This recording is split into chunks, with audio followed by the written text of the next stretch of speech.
नमस्कार दोस्तों, आज की हमारी कहानी है माँ की पेंशन पर किसका हक। नीलाजी के दो बेटे कमल और विमल और एक प्यारी सी बेटी प्रिया थी।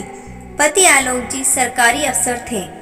दोनों बेटे जुड़वा थे और बेटी सबसे छोटी थी।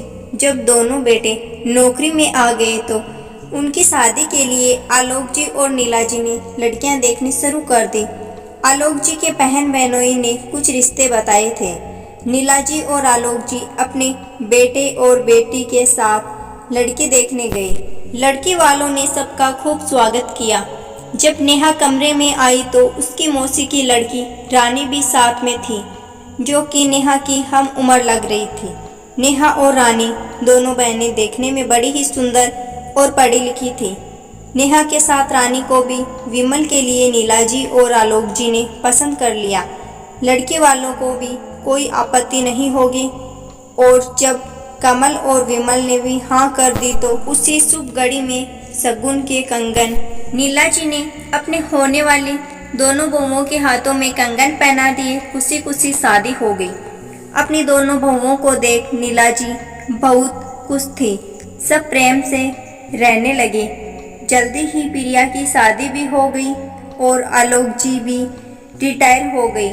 अपनी नौकरी से सब कुछ ठीक चल रहा था।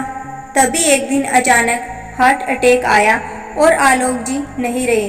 प्रिया और दामाद अतुल जी खबर मिलते ही तुरंत आ गए। इस उम्र में आलोक जी का साथ छोड़ना नीलाजी को एक सदमे की तरह लगा और वो बीमार रहने लगी। सारे पेपर वर्क के बाद आलोक जी की पेंशन नीलाजी को मिलने लगी। आलोक जी काफ़ी ऊंची पोस्ट से रिटायर हुए थे तो पेंशन की रकम भी अच्छी थी। पैसों के सामने नीयत बदलते देर नहीं लगती। वही हुआ। नीलाजी के घर में भी पेंशन को लेकर तकरार शुरू हो गई। पहले बहुओं में फिर बेटों के बीच मनमुटाव होने लगा। दोनों ही चाहते थे कि पूरी पेंशन वो ले। नीलाजी बहुत दुखी थी। अपने परिवार को बिखरता देख बहुओं को समझाने का कोई फायदा नहीं था, तो नीलाजी ने अपनी बेटी से अपने दिल की बात कहकर मन थोड़ा हल्का कर लेती। अपनी माँ की स्थिति देख प्रिया बहुत दुखी हो जाती। जब बात बढ़ने लगी तब तक फैसला किया। नीलाजी ने सबको बुलाकर कहा, आज से 1 महीने की पेंशन कमल लेगा और दूसरे महीने की विमल, और दोनों भाई प्रेम से रहो, बस यही मेरी इच्छा है। बेटे बहू सब खुश हो गए, जबकि भोली नीलाजी ने अपने पैर पर खुद ही कुल्हाड़ी मार ली थी। इनका उनको आवाज भी नहीं था। जब तक सास के हाथों में पैसे आते थे, दोनों बहुएं नेहा और रानी लालच में आकर सेवा कर दी, और अब सास के हाथ खाली होते ही नजर फेरने लगती। नाती पोते को जन्मदिन पर उपहार तक खरीदने तक के लिए उन्हें बहुओं से पैसे मांगने पड़े। दोनों कुछ ना कुछ सुनाने से बाज नहीं आते। बहुत दुखी होती है नीलाजी और पछताते भी अपने फैसले पर, लेकिन अब कुछ भी नहीं कर सकती थी। एक समय था जब पैसों से भरा पर्स रहता था और आज एक पैसे के लिए मोहताज हो गई थी, जबकि खुद की पति की पेंशन थी।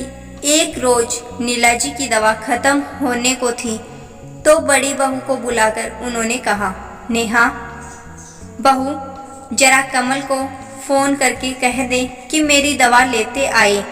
पिछली बार लाया था तो पर्ची भी उसी के पास होगी। इतना सुनते ही नेहा ने कहा, पर्ची शाम को देवर जी को दे दूंगी, इस बार वही लाएंगी आपकी दवा। पिछली पेंशन हमने ली थी तो कमल जी दवा लाए थे ना, और इस बार पेंशन देवर जी लेंगे तो वही लाएंगे। इतना कहकर नेहा तो चली गई, लेकिन नीलाजी सन खड़ी रह गई। मेरे ही पति की कमाई से मेरी दवा लाने में भी इन्होंने बंटवारा कर लिया। क्या अपनी माँ को अपनी कमाई से दवा भी नहीं खिला सकते? मेरी पेंशन पर सबका हक नहीं होना चाहिए। सबको मेरे पति की कमाई नहीं लेनी है, लेकिन मेरी परेशानियों से किसी को कोई मतलब नहीं। कितने स्वार्थी हो गए हैं। मेरे खुद के बच्चे। अगले दिन सुबह सुबह प्रिया और आलोक को देख सब चौंक गई। देखा तो अपने छोटे से बैग के साथ नीला जी भी तैयार बैठी है। ये क्या माँ, अब कहाँ जा रही है और हमें बताया भी नहीं? क्या मैंने पूछा। माँ मेरे साथ जा रही है, भैया गुस्से से प्रिया ने जवाब दिया। लेकिन क्यों प्रिया? आश्चर्य से सबने एक साथ पूछा। सबको प्रिया माँ की पेंशन चाहिए, लेकिन किसी को मेरी माँ की इच्छा, उनका हाल पूछने की फुर्सत नहीं। एक एक पैसे के लिए मोहताज कर दिया है। आप सबने मेरी माँ को इस उम्र में, मेरी माँ अपना काम खुद करके 2 रोटी भी अपने पति की पेंशन से ही खाई। यहाँ तक कि डॉक्टर और दवा के खर्चे भी पापा के पेंशन से ही होता है, तो बेटों के होने का क्या फ़ायदा? फिर मेरे पापा की पेंशन पर हक जताने के लिए पति की पेंशन पर सिर्फ उसकी पत्नी का हक होता है, ताकि उसके जाने के बाद भी वह आर्थिक रूप से मजबूत रहे। फिर आप सबका कैसा है उस पेंशन पर बताइए मुझे। अब से माँ हमारे साथ रहेगी।